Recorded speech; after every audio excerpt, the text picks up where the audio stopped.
নমস্কাৰ। অপৰূপ সৌন্দৰ্যৰ অধিকাৰী কালিম্পঙৰ ৰূপ-লাৱণ্যৰ পমখেদি সৌন্দৰ্য পিপাসু মই আগবঢ়ালোঁ অকণমান মিঠা অনুভূতি।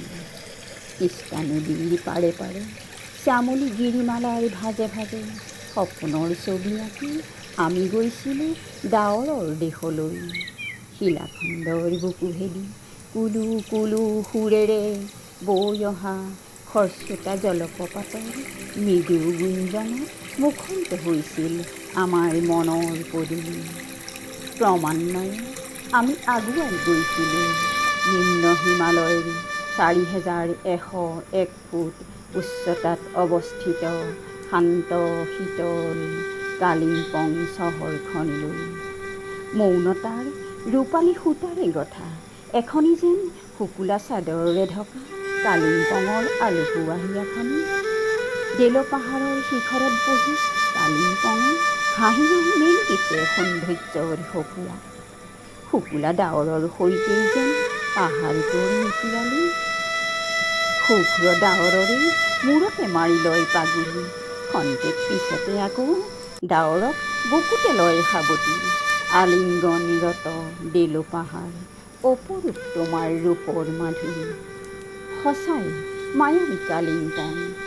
নিমিষতে কুঁৱলীৰ আচ্ছাদন আৰু নিমিষতে ৰিমঝিম বৰষুণৰ মধুৰ আলোড়ন।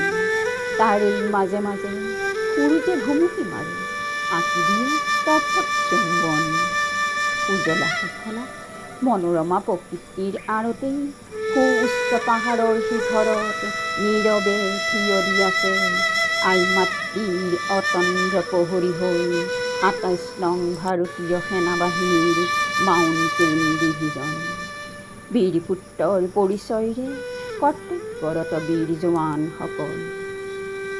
পাহাৰীয়া সৌন্দৰ্যৰ ৰূপৰস পান কৰি কৰি আমি গৈ উপস্থিত হৈছিলোঁগৈ এখনি চালে চকুৰোৱা অৰ্কিড উদ্যানত। ৰহণীয়া অৰ্কিডসমূহে হাঁহি হাঁহি আমাক জনাই ওলগনি। কুঁৱলীৰ কোমল আচ্ছাদনৰ আঁৰে আঁৰে আমি দেখিছিলোঁ তাহানিতে ব্ৰিটিছ আমোলৰ আৱাসস্থল কালিম্পঙৰ সুউচ্চ পাহাৰৰ শিখৰত জিলিকি আছে কেইবাখনো উচ্চ শিক্ষাৰ প্ৰতিষ্ঠান।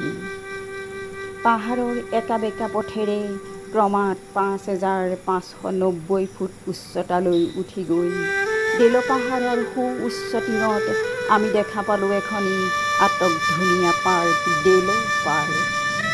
নৈসৰ্গিক সৌন্দৰ্যৰে আৱৰা পাহাৰৰ উচ্চ শিখৰত বিস্তৃত ভূমি আগুৰি সজাই ৰখা হৈছে এখনি মনোৰমা পাৰ্ক।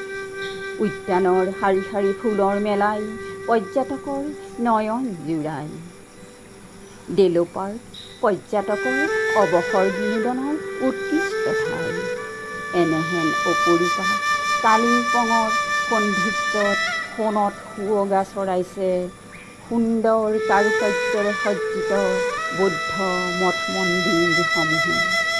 সুউচ্চ পাহাৰৰ বেষ্টনীৰ মাজতে সৌন্দৰ্যৰ নীৰৱ সাধক হৈ জিলিকি আছে কেইবাটিও বৌদ্ধ মন্দিৰ।